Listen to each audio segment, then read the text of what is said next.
Bonjour à tous. L'impensable sacrifice. Explication dans cette vidéo.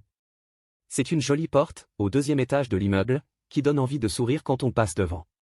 Elle est décorée de stickers Hello Kitty. Mais ce 11 mai, il est plus de minuit et personne n'a envie de sourire. Des coups de poing frénétiques ébranlent la porte aux autocollants blancs et roses.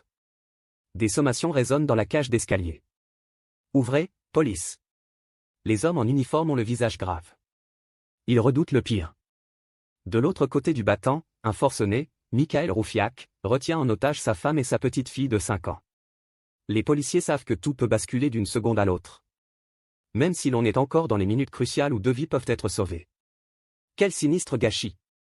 Dans cette famille, en effet, tous les ingrédients du bonheur semblaient réunis. Michael Roufiak est un homme intelligent, et même brillant. Dès le collège, ses professeurs lui prédisaient un bel avenir au Centre national de la recherche scientifique, le CNRS. Ses parents étant des gens modestes, Michael n'a pu suivre la longue scolarité des grandes écoles. Mais il est devenu ingénieur en informatique et est parti en Chine, à Shanghai, où il a enchaîné les postes à responsabilité. C'est là-bas, en 2016, qu'il a rencontré Azuka, responsable administratif dans l'entreprise avec laquelle il travaillait. Coup de foudre réciproque. Ils s'installent ensemble, font des projets d'avenir. C'est à partir de là que les mystères commencent. Début 2017, la jeune femme qui se fait désormais appeler Véronica est incarcérée par la police chinoise pendant près de 2 mois. Une énigmatique histoire de visa non conforme, dans laquelle son employeur aurait trempé. Cet épisode conforte les amoureux dans leur projet de venir s'installer en France. À la fin de l'année, ils s'envolent pour Paris où semble-t-il, tout leur sourit. Michael retrouve un emploi d'expert en informatique, Véronica, enceinte, travaille comme chasseuse de tête. Pourtant, nouveau mystère, leur belle entente vole en éclats. Ils gagnent bien leur vie, habitent à Courbevoie un appartement confortable au numéro 10 de la promenade des Pins. Et deviennent bientôt parents d'un amour de petite fille, Chloé, dont ils sont fous tous les deux. Malheureusement, entre eux, rien ne va plus et leur belle entente vole en éclats. Pourquoi? Difficile à dire. Pour les uns, Michael est un type adorable, chaleureux, un mari modèle. Un papa poule qu'on croise souvent avec sa fille dans le parc, derrière la résidence. Pour d'autres, c'est un homme jaloux, possessif, qui veut avoir la main sur tout. Y compris sur le compte bancaire de sa femme. Le bruit court qu'il ne lui laisserait que 10 € par jour. Pour la garder sous sa coupe? En tout cas les mois passent et rien ne s'arrange. Désormais, Véronica prend ses repas seule avec Chloé au restaurant chinois d'à côté, où Michael les accompagnait jusque-là. Que se passe-t-il exactement dans l'intimité du couple? On l'ignore. Seule certitude, Michael Roufiak se met à frapper sa femme. Le samedi 4 mars 2023, vers 10h30 du matin. Véronica se réfugie dans la pharmacie Mona Lisa, près de chez elle. Tremblante, son manteau noir serré contre elle, elle demande de l'aide. Son visage est tuméfié, marqué d'un énorme hématome violacé à la tempe droite et à l'œil. On la fait asseoir, on alerte la police. Quelques instants plus tard, Michael fait irruption dans l'officine et se trouve confronté aux agents qui viennent d'arriver. Une discussion s'engage. Veuillez placer vos bras le long du corps pour qu'on voie vos mains, lui demande un policier. Michael écarte les bras pour montrer qu'il ne dissimule aucune arme. Puis reprend sa position initiale, les mains dans le dos.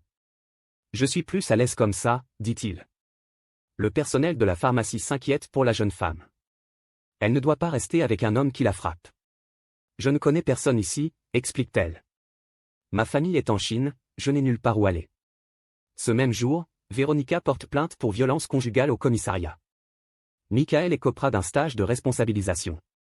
Il semble accepter plutôt bien cette sanction, mais en réalité, sa jalousie viscérale vire à la haine. Désormais, il ne sait plus quoi inventer pour brimer sa compagne. Il place un mouchard dans son téléphone, la suit dans tous ses déplacements, installe des caméras de surveillance dans l'appartement. Pour lui nuire, il va jusqu'à la salir auprès de son employeur, l'accusant de livrer des informations à la concurrence. Ce qui est totalement faux. Les coups? Ils n'ont pas cessé. Rien qu'entre mars et avril, Véronica porte à nouveau plainte à 4 reprises. À chaque fois, Michael riposte en criant à la dénonciation calomnieuse. Le 29 avril, Véronica obtient une chambre dans un hôtel social grâce à une association d'aide aux femmes victimes de mauvais traitements. Elle a dû, en fuyant son domicile, laisser temporairement sa fille derrière elle. Mais le 10 mai, la justice lui confie la garde exclusive de Chloé, tout en interdisant désormais à Michael Roufiak de l'approcher. La sanction est sévère, à la mesure des violences subies. Pourtant, cette fois encore, l'homme semble l'accepter. Dès le lendemain, il envoie un SMS à Véronica, pour lui dire qu'il est en train de faire ses bagages, qu'il quitte l'appartement. « Tu peux venir chercher Chloé », conclut-il. On imagine l'immense soulagement de la jeune femme.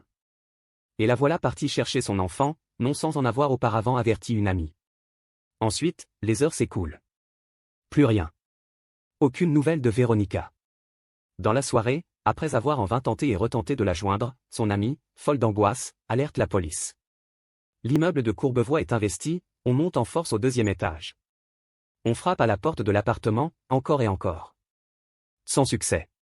Cloîtré à l'intérieur avec son ex et sa fille, Roufiac refuse d'ouvrir. Situation bloquée. Puis, soudain, à la stupeur générale, le battant pivote et Véronica est poussée sur le palier, nue, terrorisée, les joues barbouillées de larmes. Déjà la porte se referme dans son dos. La jeune femme, en état de choc, supplie qu'on sauve sa fille. Elles ont toutes deux vécu l'enfer pendant des heures. Tandis qu'on l'évacue, les policiers tentent de négocier à travers le battant. Le forcené affirme que la petite va bien, mais il refuse d'ouvrir. « Allez-vous-en » crie-t-il aux policiers. Décision est prise d'entrer en force. On fait sauter la porte d'un coup de bélier et de disqueuse, on s'engouffre dans l'appartement. Trop tard. Les agents restés au pied de l'immeuble assistent à une scène effroyable.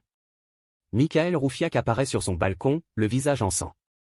Il vient de se porter un coup de couteau. Enjambe la balustrade et se jette dans le vide sous les regards horrifiés des témoins, pour s'écraser 2 étages plus bas. Au même instant, dans le logement, les policiers découvrent le carnage. Chloé gît dans la baignoire, la gorge ouverte. Son père lui a tranché la carotide. La fillette est morte en moins de 30 secondes. Roufiac lui est toujours en vie à l'arrivée des secours. On le conduit de toute urgence à l'hôpital Georges Pompidou, dans le 15e arrondissement de Paris.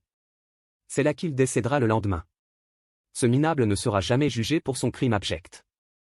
À Courbevoie, le drame a plongé le quartier du faubourg de l'Arche dans l'effroi et l'incompréhension. Comment un père peut-il commettre un acte aussi barbare? Assassiner son enfant pour détruire la mère? Roufiac aurait pu tuer Véronica, mais il a préféré lui laisser la vie sauve pour qu'elle souffre, condamnée au chagrin perpétuel. Il a amputé cette maman à vie, lâche avec colère une voisine. Le samedi 13 mai, une veillée a eu lieu en mémoire de Chloé. Des habitants de la promenade des Pins et des camarades de classe sont venus se recueillir. Déposer des fleurs, des peluches, des dessins devant les 2 photos de la fillette accrochées à la grille de la résidence. C'était un petit ange, elle était jolie comme un cœur, souffle une maman, les larmes aux yeux. Au 2e étage du numéro 10, des panneaux de contreplaqué ferment aujourd'hui la porte que les policiers ont enfoncée. Les scellés police nationale ont remplacé les images du chaton Hello Kitty. Merci d'avoir regardé et si vous avez aimé cette vidéo, n'hésitez pas à la partager avec vos amis et à vous abonner à notre chaîne pour ne manquer aucune de nos futures vidéos.